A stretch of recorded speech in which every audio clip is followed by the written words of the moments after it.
따로 읽지는 않겠습니다. 예.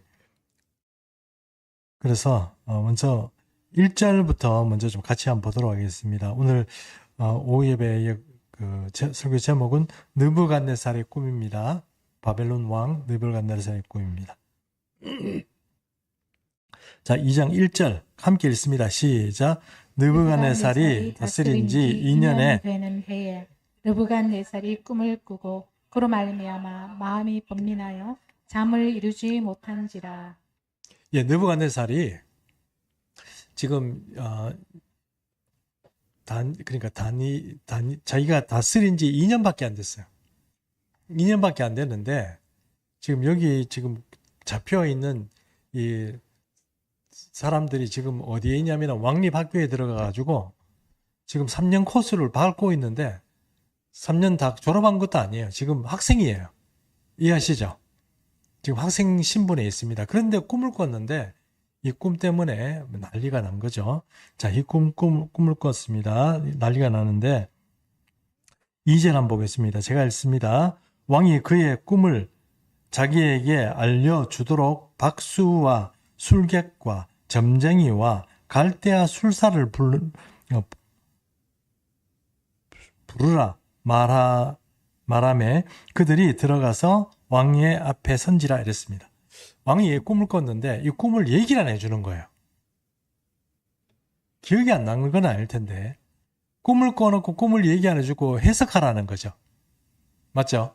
해석하라는데 그 해석하는데 지금 갈대아 술사라고 그러는데 이 지금 느부갓네살이라는 이 사람의 출신이 어디냐면 여러분 아시는 것처럼 우리가 갈대아 우르라고 하잖아요. 그렇죠? 갈대아 우리로 말하면 뭐라고 포항 이러면 포항이라고 이렇게 얘기를 하면 포항이라고 얘기한 지방이 경북이잖아요. 그렇죠? 갈대아라는 것이 뭐 경북하고 그렇게 견줄 수 있는 얘기거든요. 그럼 바벨론이라는 도시가 있는데 바벨론 도시의 출발 제2 바벨론 그러니까 바벨론 두 번째 바벨론 신바벨론이죠. 신바벨론의 출발은 이게 그 갈대아 사람이 위주가 됩니다. 그러니까 갈대아 사람들은 옛날 아브라함이 했던 갈대아 우르 쪽에 있는 그쪽에서 바로 출발을 하게 되죠. 갈대아 술사까지 불렀습니다. 그러니까 좀 갈대아 지역 자체는 갈대아 우르에 아브라함이 있었던 것처럼 고대 시대부터 갈대아 지역은 상당히 학문적으로나 여러 가지가 발달되어 있던 도시로 봐요. 어떤 사람들은 갈대아 우르가 도시의 출발이다 이렇게 말하는 분도 있거든요. 그러니까 문화사를 연구하는 분들은 그렇기 때문에 이제 갈대아 우르 쪽은 상당히 뭡니까 똑똑하고 뭔가 학문적으로 발달됐고 뭔가 이렇게 학적인 어떤 지식이 발달됐던 사람들이다 이럽니다. 그러니까 자기 바벨론 왕궁에 있는 사람들도 다 불러 모았고 그리고 갈대아에 있는 술사까지도 다 모았다는 거죠. 여기서 술사라는 것은 여러분 저번에 제가 말씀드린 것처럼 뭘 이렇게 귀신을 쫓아내고 그렇게 하는 걸 말하거든요. 박수는 뭐라고 그랬습니까? 박사들 말하는 겁니다. 우리 한국 사회에서 박수 이러면 남자 무당을 말하는데 그 사람들은 아닙니다. 그런 사람들은 아니고 굉장히 지식이 있는 그러니까 뭔가 서베이를 줘가지고 뭔가 이렇게 뭐 내가 상담할 수 있는 정도의 전문가 그룹을 말하는 거죠. 박수도 부르고 술객도 부르고 지금 다 불렀습니다. 안 돼가지고 저기 갈대아 지방에 있는 그래 좀 똑똑하다는데 거기는 술사들까지 다 불렀습니다. 자 불러가지고 이제 물어보는 거예요. 뭐라고 물어보냐면은 좀 기가 막힙니다. 꿈을 해석해라 이게 아니고 뭡니까? 내가 무슨 꿈 꿨게 이걸 다 지금 맞죠? 그걸 다 지금 얘기하라는 거잖아요. 얘기하라니까 사람들이 이제 기가 막히는 거죠. 이제부터 실강이 좀 벌어집니다. 2장 9절인데요. 2장 9절 권사님 읽어주십시오. 너희가 만일 이 꿈을 내게 알게 하지 아니하면 너희를 처치할 법이 오직 하나이니 이는 너희가 거짓말과 망령된 말을 내 앞에서 꾸며 말하여 내게 알게 하라. 그리하면 너희가 그 해석도 보일 줄을 내가 알리라 하더라. 자, 아니 꿈을 얘기를 해줘야 해석을 하지요. 지금 이 얘기잖아요. 맞죠? 꿈은 저기 느부갓네살이 꿨는데 빨리 저 해석도 하고 꿈도 말해라 그러니까 누가 얘기할 수 있겠어요? 아무도 얘기 못 하겠죠. 근데 느부갓네살이 이렇게 지금 사람들을 닥달하는 이유가 있죠. 왜냐하면 이게 분명히 뭔가 정말로 중요한 꿈이라는 것은 알겠어요. 근데 이 꿈을 어떻게 해결할 방법이 없으니까 자기 나름대로는 해결할 방법이 뭡니까? 꿈을 얘기를 안 해주는 거죠. 이게 지금 만약에 신적 계시라고 한다면 그 계시가 누구에게 왔건 신적 계시라고 한다면 근데 신령하고 뭔가 똑똑하다는 너희가 알아야 된다는 거죠. 그러니까 모른다는 얘기는 그는 지금까지 너희가 나한테 거짓말하고 그냥 입으로 그냥 좀 방정만 떨고 나한테 그냥 그 뭐라고 기본의 비유에 맞춘다 그럴까? 비유를 맞출 정도에밖에 안 됐지. 사실 너는 믿을 놈이 아니냐 이렇게 되는 거죠. 자, 11절 보겠습니다. 11절을 이렇게 보니 갈대아 사람들은 왕궁 사람들이 아니잖아요. 그렇죠? 갈대아 사람들. 그러니까 이 왕궁 사람들 말고 갈대아 술사도 불렀다고 그랬잖아요. 그렇죠? 예. 술사들은 또 이제 짜증나죠. 갑자기 내불러가지고 지금 목이 날아가게 생겼으니까. 이 술사들이 뭐라고 얘기합니까? 제가 읽어보겠습니다. 11절. 왕께서 물으신 것은 어려운 일이라 육체와 함께 살지 아니하는 신들 외에는 왕 앞에 그것을 보일 자가 없나이다 한지라. 신이 아니면 그걸 누가 보이겠어요? 우리 다 인간인데 그걸 어떻게 해석할 수 있습니까? 지금 그 얘기 아닙니까? 그 얘기를 지금 한 거죠. 그러니까 왕이 2장 12절 왕이 이로 말미암아 진노하고 뭐라고? 이제 좀 똑똑한 소리를 한 거죠. 그 신이 아니면 누가 알겠습니까? 이렇게 얘기하니까 뭐 어째? 그래가지고 12절에는 진노하고 통분하여 이거 분이 가득 얘기죠. 바벨론의 모든 지혜자들을 다 어떻게 해요? 죽여라. 얘들 다 죽여버려. 필요 없다. 그렇게 되는 거죠. 자, 이거 지금 다 죽게 생겼습니다. 다 죽게 생겼는데 이런 위험이 또 누구에게까지 가냐면은 지금 왕립학교에서 교육받고 있는 교육생들까지 가는 거죠. 맞죠? 자, 이 사람들 다 죽이고 그다음 왕립학교에 있는 다니엘과 새 친구들뿐만 아니고 같이 교육받고 있는 사람들까지 지금 다 배로 가는 거예요. 다 죽이러 가는 거예요. 그때 이제 다니엘이 이거 왜 그러십니까? 이렇게 되는 거죠. 왜 그러십니까? 그러니까 이제 얘기가 이렇게 그러면 내가 하나님께 물어보고 얘기해 주겠다. 이렇게 된 거잖아요. 그러니까 죽이러 왔던 이 사람이 급히 돌아가가지고 왕이시여 누구누구가 얘기해 준답니다. 좀 기다려 보십시오. 이렇게 되는 거잖아요. 그래서 이제 결국은 다니엘이 하나님께 물어봅니다. 자, 여러분 하나님께 물어보는 거 있잖아요. 하나님께 물어보는 거 이거 다니엘이 어떻게 물어봤을까요?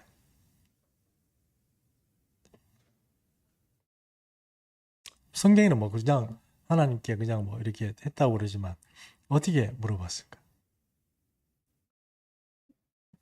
제가 이런 질문을 드리는 이유는 우리도 어떤 문제가 생기고 영적인 문제가 생기든 어떤 문제가 생기든 삶의 어떤 어떤 선택을 해야 되는 그런 중요한 문제에 있으면 사람들은 내가 하나님과 동행한다 그러고 하나님께 기도한다 그러고 기도해놓고는 결론은 어떻게 해요? 대답도 안 해줬는데 내가 저지르죠? 맞죠? 주님 땅을 사야 될까요? 말아야 될까요? 뭐라고 이게 내가 지금 땅 이거 사면 진짜 주님께서 이렇게 땅값이 안 오르게 해주면 저 죽어요 이러고 막 그렇게 막 기도해놓고 그죠? 주님이 응답 안 해주면 어떻게 해요? 부동산 업자가 이 얘기하는 거 듣고 솔깃해가지고 사죠. 폭락합니다. 막 그렇게 되는 거죠. 우리 주식도 마찬가지고 모든 일이 마찬가지예요. 그럼 목사님 주식 사는데도 지금 기도하고 이렇게 하는 게 좋습니까? 하는 게 좋죠. 제가 무당처럼 얘기하는 게 아닙니다, 여러분. 우리가 자산이라는 게 관리를 해야 되잖아요. 그렇잖아요. 무턱대고 막 쓰고 무턱대고 막 이렇게 하면 이거 우리 나중에 쪽박 차지 않겠어요? 그러면 이걸 관리를 해야 되는데 이걸 어떤 관리를 하는데 이 하나님께서 우리가 살아가는데 우리가 가지고 있는 이 가용적인 자산이나 이런 것에 대해서 전혀 관심이 없을까요? 관심이 있습니다. 안 믿으셔도 좀 믿으십시오. 안 믿어도. 이렇게 자산에 관심이 있죠. 그러므로 이 자산을 가지고 내 인생을 살아가는데 내가 풍성하게 살아가고 행복하게 그 어떤 금전적인 문제 때문에 안 쫓기고 살아갈 수 있도록 하나님께서 배려를 해 주실까 안 해 주실까요? 해 주십니다. 그러니까 안 한다고 그렇게 생각하니까 말을 못 하죠. 말을 못 하고 하나님께 기도를 못 하고 뭐 하나님께서 이런 속된 돈 문제 가지고 나한테 뭐 해 주시겠나? 이런 거 가지고 어떻게 하나님께 기도하노? 이렇게 생각하시는데 그렇게 하지 말고 기도하시기 바랍니다. 로또 사는 얘기 하나만 얘기할게요. 로또 사가지고 그거 가지고 기도하라고 제가 말씀드리는 건 아니지만 어떤 사람이 정말 너무 가난해가지고 로또를 살 정도밖에 돈이 없는 거예요. 그러니 자기의 자산을 늘리는 방법이나 자기가 좀 풍성하게 살 수 있는 방법이 없으니까 하나님께 금식하면서 매달렸는 거예요. 주님, 로또가 당첨되게 해주세요. 주님, 로또가 당첨되게 해주세요. 계속 기도했다는 거 아닙니까? 근데 하나님께서 뒤에 응답을 하셨대요. 야, 로또보다 좀 사고 기도해라. 이랬다고. 로또 사지도 않고 계속 주님, 예, 별로 무슨 얘기 아닌가요? 예, 너무 여러분들이 다 아시는 얘기라서 별로 재미가 없었는 모양인데, 자산 문제에 있어서 하나님 기도하는 게 좋습니다. 그리고 다니엘도 보십시오. 이게 신들의 영역에서 아무도 맞출 수 없는 그런 이야기인데, 다니엘은 몰라요. 다니엘은 머리가 나쁜 사람이에요. 우둔한 사람이에요. 그렇지 않잖아요. 그런데 다니엘이 하나님께 물어보잖아요. 가르쳐 달라고. 하나님, 꿈 가르쳐 주세요. 그럼 기도하잖아요. 쉽게 가르쳐 주셨을까요? 기다렸다. 가르쳐 주셨을까요? 내 생각에 좀 잘 안 가르쳐 주셨을 것 같은데. 그러면 다니엘이 포기했을까요? 계속 했겠죠. 계속 했겠죠. 다 언제까지?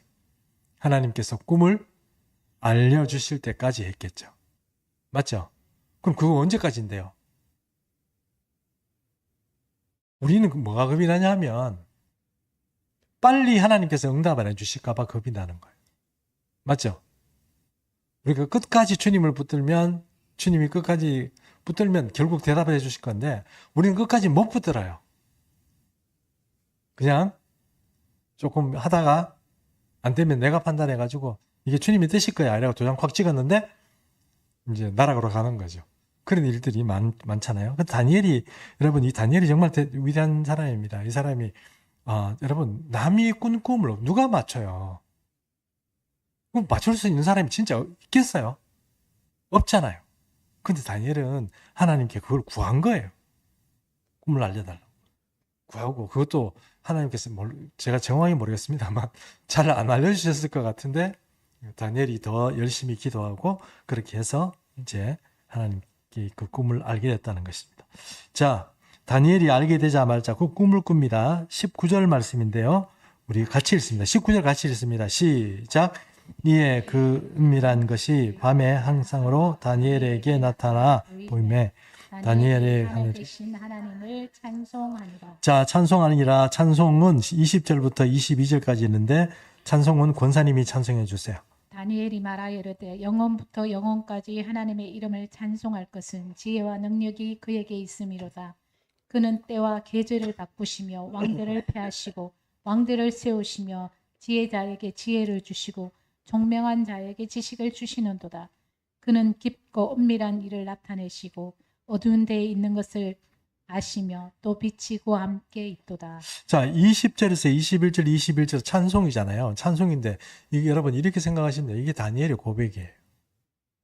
다니엘이 하나님을 경험하고 하나님을 알고 자기가 하나님을 아는 그 고백을 지금 얘기한 거예요.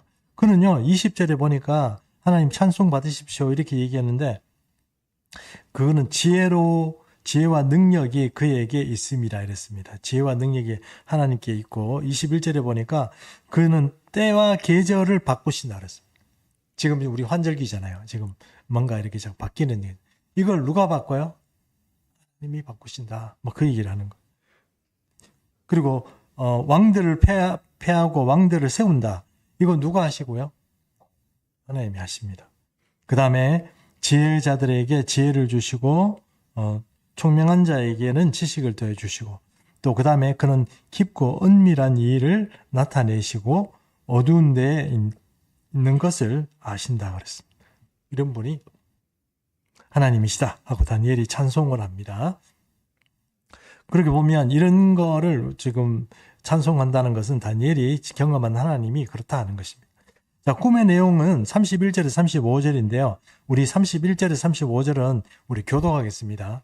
31절 제가 읽습니다. 왕이여 왕이 한 큰 신상을 보셨나이다.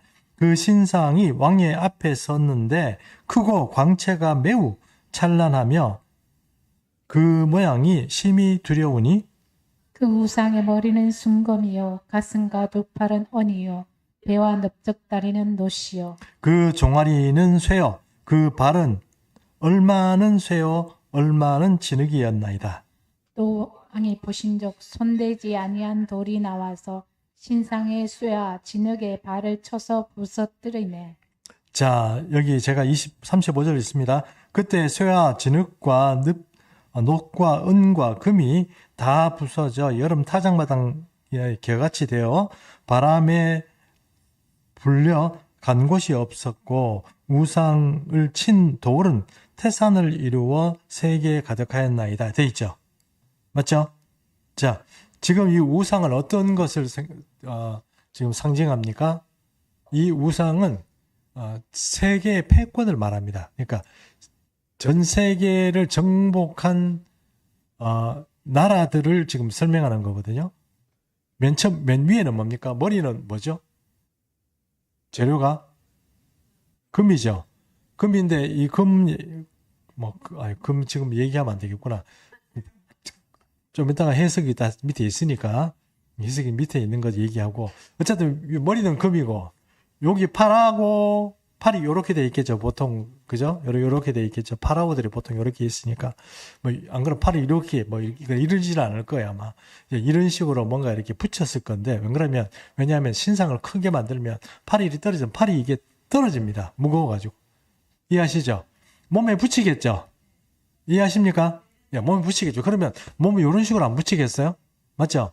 그러면 머리는 황금이고 요까지는 뭐예요? 팔하고 여기 여기까지는 은이고 여기 배꼽부터 요 장단지가 아니고 허벅지까지 뭐예요? 노시고 그 다음에 종아리는 뭐예요? 철이고 그 다음에 발하고 발가락은 뭐예요? 쇠하고 진흙이 섞여 있는 거죠. 맞죠? 요게 꿈이죠. 누구의 꿈? 느부갓네살이 꿈을 꾼 건데 이 꿈을 이제 지금 다니엘이 보고 느부갓네살 앞에서 요런 꿈 꾸었지요 하고 딱 얘기를 해준 거예요. 맞죠? 느부갓네살이 깜짝 놀랐겠죠. 맞죠? 자, 놀랐습니다. 자, 얘기를 해주고 나서 이제 해석을 해줍니다. 다니엘이 해석을 해줍니다. 참 해석이 기가 막히죠. 자, 꿈의 해석도 여러분 우리 같이 한번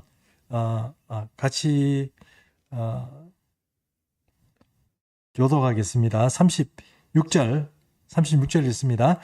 그 꿈이 이러한즉 내가 이제 그 해석을 왕 앞에 아뢰리이다.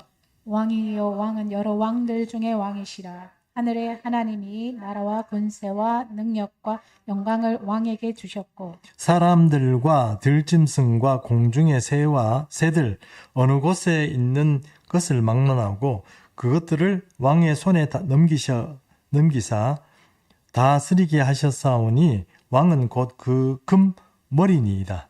왕을 뒤이어 왕보다 못한 다른 나라가 일어날 것이요 셋째로 녹 같은 나라가 일어서나서 온 세계를 다스릴 것이며. 자, 여기서 금은 그러면 제국의 이름이 뭡니까? 바벨론 제국이죠. 우리 지금 바벨론 얘기하는 거 맞잖아요.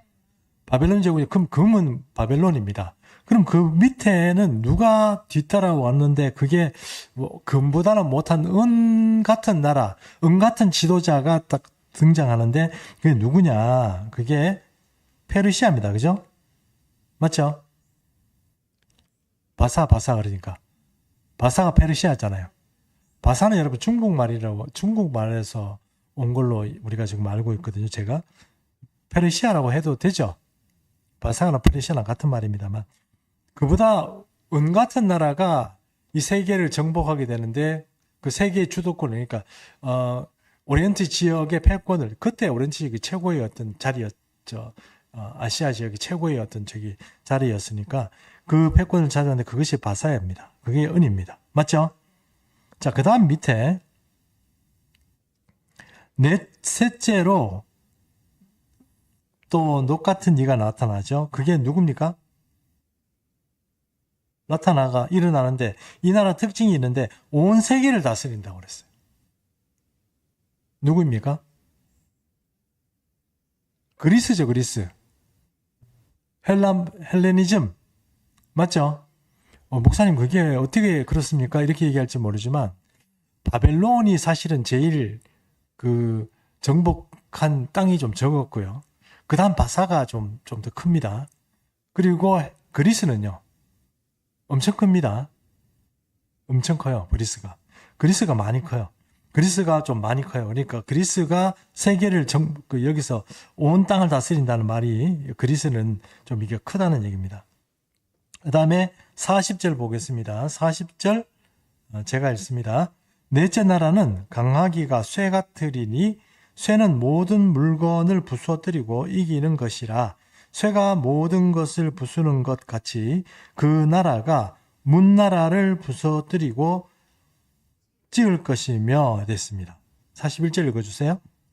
왕께서 그 발과 발가락에 얼마는 토기장이의 진흙이요 얼마는 쇠인 것을 보셨은즉 그 나라가 나누일 것이며 왕께서 쇠와 진흙이 섞인 것을 보셨은즉 그 나라가 쇠같이 든든함이 있을 것이나. 자, 잠깐 보십시오. 주목. 여기서 보면 이 40절에 보면 이 종아리 쪽이잖아요. 종아리 쪽이 쇠라고 그랬잖아요. 이 나라는 강하다고 그랬죠.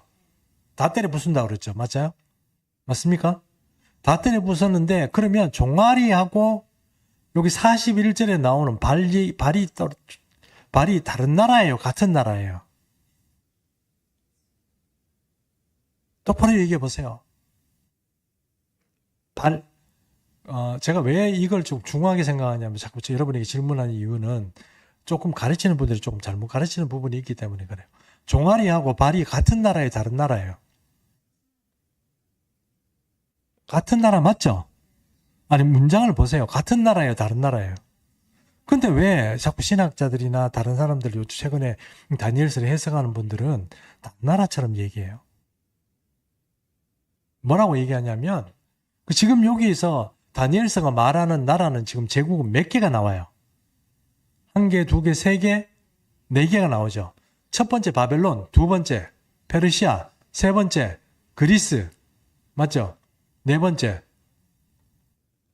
로마라고 얘기를 많이 하죠. 근데 로마가 아니에요. 로마가. 왜 로마가 아니죠? 왜 로마가 아닐까요? 로마로 얘기하는 건 잘못된 거예요. 분명히 말씀드리지만. 왜냐하면 로마라고 그러면 밑에 왕이 10명이 나오죠. 발가락이 몇 개예요? 10개잖아요. 로마의 왕이 왜 10명이에요?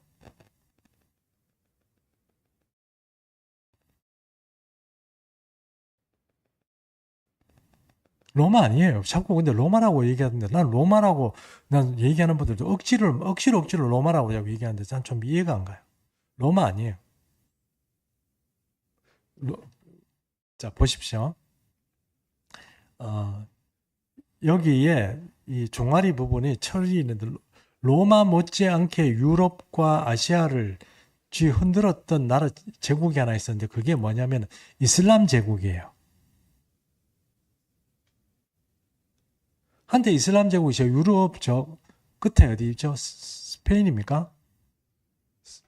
제 끝에 있는 나라가 스웨덴입니까? 목사님 어디죠? 스페인이죠. 스페인까지 점령했잖아요. 뭐가 이슬람 제국이 아프리카, 그 다음 유럽 끝 스페인까지, 그리고 아시아까지 완전히 다 점령했죠. 여러분, 그래서 이슬람 제국입니다. 이슬람 제국. 근데 그 이슬람 제국이 조금 좀 표현이 좀 그렇지만 두 개로 나누는데 시아파하고 수니파로 나뉘죠. 나누어졌는데 그 나라가들이 쭉 밑에 와가지고 몇 개의 나라로 돼요? 10개. 목사님, 이슬람 제국 나라들이 많은데 왜 10개라고 그래요? 10개가 전체를 상징하는 거예요. 10개가.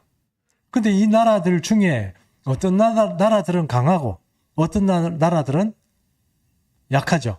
강한 나라는 누구일까요? 뭐 우리 지금 세계에 있는 좀 나라도 군사도 강하고 경제도 강한 나라 몇 좀 있을까요? 이란 지금 다 망했지만 이란 강한 나라입니다.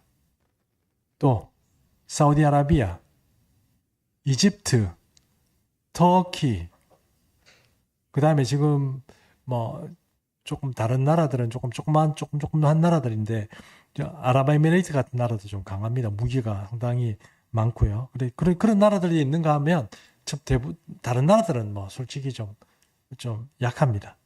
그런 나라들이 있는 것이죠.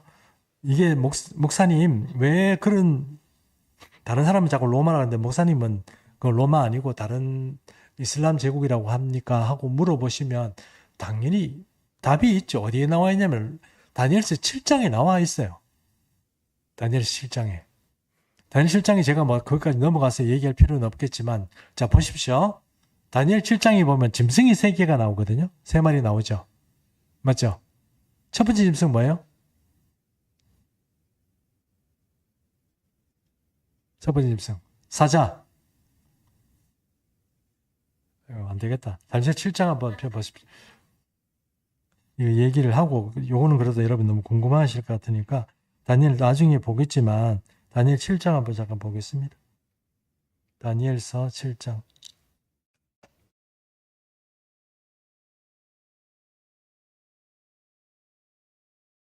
자, 찾으신 분, 무슨 짐승 나옵니까?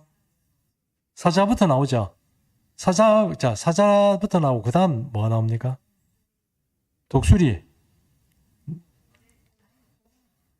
두 번째 곰이죠, 곰. 예, 그 다음에 표범 나오죠. 그 다음 뭐가 나옵니까?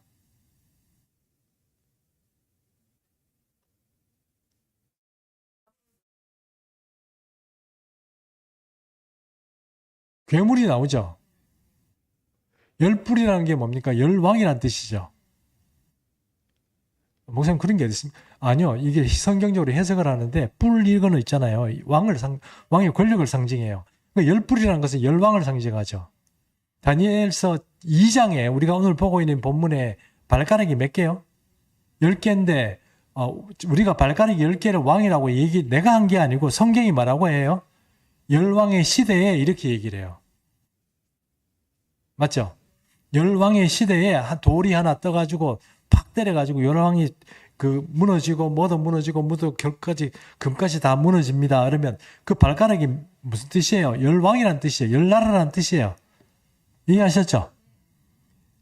열나라가 있는 로마는 한 나라잖아요. 지금 물론 로마도 지금 이탈리아로 지금 남아있는 나라이지 않지만 로마가 갑자기 뭐 열나라로 나눠지고 그건 웃기는 얘기잖아요. 말이 안 맞잖아요. 이해하세요? 또 그러니까 어떤 사람들은 그거를 종아리는 로마고 밑에는 뭐 딴 거다 이렇게 얘기를 하는 분이 계시는데 그것도 말이 안 맞아요. 왜냐하면 지금 다니엘서가 분명히 얘기하고 있잖아요. 그 나라는 한 나라라고 얘기하잖아요. 한 나라인데 나누어졌다 이렇게 얘기를 하잖아요. 아니에요? 제 말이 맞아요? 아니면 여러분 제 말 안 맞아요? 맞죠? 자, 다시 얘기합니다. 7장에 나오는 사자, 곰, 표범 이렇게 나오죠. 요것들이 바로 7장에 나오는 이야기가 바로 이 2장의 이야기를 똑같이 얘기를 해줘요. 그러면 맨 처음에 사자는 누구를 상징하는 거예요?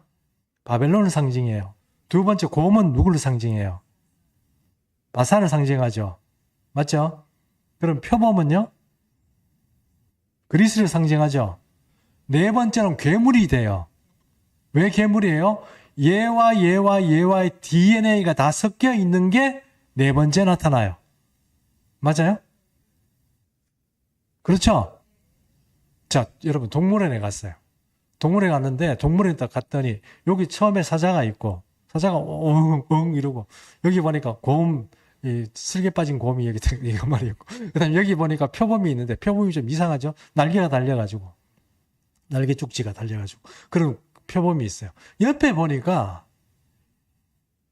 얘하고 얘 세 개를 다 섞어놓은 애가 여기 딱 괴물이 딱 있는 거예요.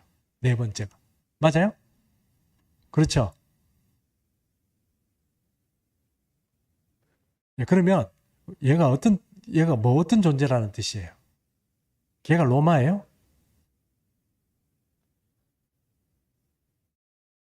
로마는 그러면 바벨론의 DNA, 그 다음에 뭐죠? 페르시아의 DNA, 그리스 DNA를 다 가지고 있는 존재예요. 로마가? 로마는 유럽 끝에 있는 나라예요.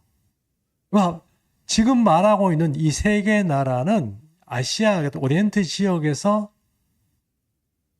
패권을 가진 나라들을 말해요. 그러므로 여기 네 번째 등장하는 나라는 이 DNA를 다 가지고 있는 괴물 같은 나라가 하나 등장하는데 그게 이슬람 제국이란 말이에요. 그 이슬람 제국이 지금 나눠져 가지고 사우디아라비아 뭐 이렇게 쭉쭉쭉 나눠져 있단 말입니다.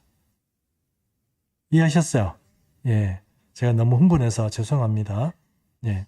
그러나 여러분 이거 로마라고 자꾸 얘기하면 말이 안 맞아요. 자꾸 끼워 맞추고 그런 분들도 계신데 그러면 이게 좀 말이 안 됩니다. 자, 그래서 41절 읽었나요? 읽었죠? 자, 42절도 읽었고 43절 제가 읽겠습니다. 왕께서 새와 진흙이 섞인 것을 보셨은즉 그들이 다른 민족과 서로 섞일 것이나 그들이 피차에 합하지 아니함이 새와 진흙이 합하지 아니한 것 같다 그랬습니다. 자기 민족끼리 똘똘 뭉쳐가지고 다른 민족하고 이슬람 제국이 서로 합쳐지는 것 같지만 서로 싸우죠. 맞죠? 그런 상태라는 거예요. 그 다음에 이건 로마일 수가 없어요. 그 다음에 44절 보겠습니다. 44절. 이 여러 왕들의 시대에 하늘의 하나님이 한 나라를 세웠습니다. 이게 무슨 나라일까요? 네? 하나의 나라겠죠. 한 나라를 세운 하나의 나라겠죠. 그래서 여러분 하나의 나라를 세우는데 하나의 나라는 지금 우리가 가시적으로 봤을 때 나라로 지금 가시적인 지금 이 땅에 나와 있는 나라 중에 한 나라를 선택해서 그 나라가 앞으로 하나의 나라로 발전해 갈 것이다. 이렇게 얘기를 하면 그 나라는 어느 나라일까요? 이스라엘이겠죠. 이해하십니까? 여러분 고대부터 시작해서 지금까지 종말의 시간까지 이스라엘 주변에 있는 나라들은 끝없이 이스라엘을 없애려고 했는데 없어지지 않고 지금까지 독하게 살아남아서 전쟁을 벌인 나라가 이스라엘입니다. 야훼를 모시는 하나님의 예수 그리스도의 민족, 그것이 이스라엘입니다. 이 민족이 세우시니 이것은 영원히 망하지도 아니할 것이요 그 국권이 다른 백성에게로 돌아가지도 아니하고 국권이 뺏긴단 말이죠. 그렇게 안 된다. 도리어 이 모든 나라를 쳐서 멸망시키고 영원히 설 것입니다. 뭐가? 이스라엘이 그렇게 될 것이다. 자, 45절 같이 읽습니다. 시작. 손대지 아니한 돌이 산에서 나와서 쇠와 놋과 진흙과 은과 금을 부서뜨린 것을 왕께서 보신 것은 크신 하나님이 장래일을 왕께 알게 하신 것이라. 이 꿈은 참되고 이 해석은 확실하니이다 하니. 자, 여러분 아시는 것처럼 그리스 뒤에도 예를 들어서 몽골 같은 경우 몽골이 여러분 유럽을 막 점령해가지고 몽골의 전사들을 상당히 무서워했잖아요. 그런 일도 있었잖아요. 그럼 몽골이면 그러면 여기 지금 강한 나라인가? 몽골이 10개 나라로 나눠졌습니까? 아니죠. 결국은 10개 나라로 나누어진 제국이 누구냐? 이렇게 물어보면 이슬람 제국밖에 없습니다. 그러면 이슬람 제국이라는 이 제국이 그리고 요한계시록의 짐승 나타나는 짐승 그 괴물은 앞으로 어떤 것이냐 이렇게 얘기를 하면 이슬람 제국의 부활입니다. 이해하시죠? 그렇게 안 되겠어요, 여러분? 그렇게 안 될 것 같아요. 예, 뭐 그렇게 안 믿으시면 할 말은 없는데 이슬람 제국이 부활합니다. 이슬람 제국의 부활이 결국은 10개 나라, 꼭 10개가 아닙니다. 발가락 10개라서 10개라는 뜻이 아니고 열국을 말합니다.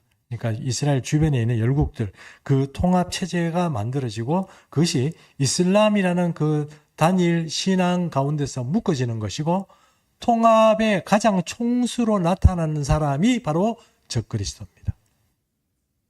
적그리스도. 이해하셨죠? 예. 자, 오늘은 그래가지고 자, 다니엘이 마쳤습니다. 다 얘기해 주니까 지금 느부갓네살이 어떻게 해야 돼요?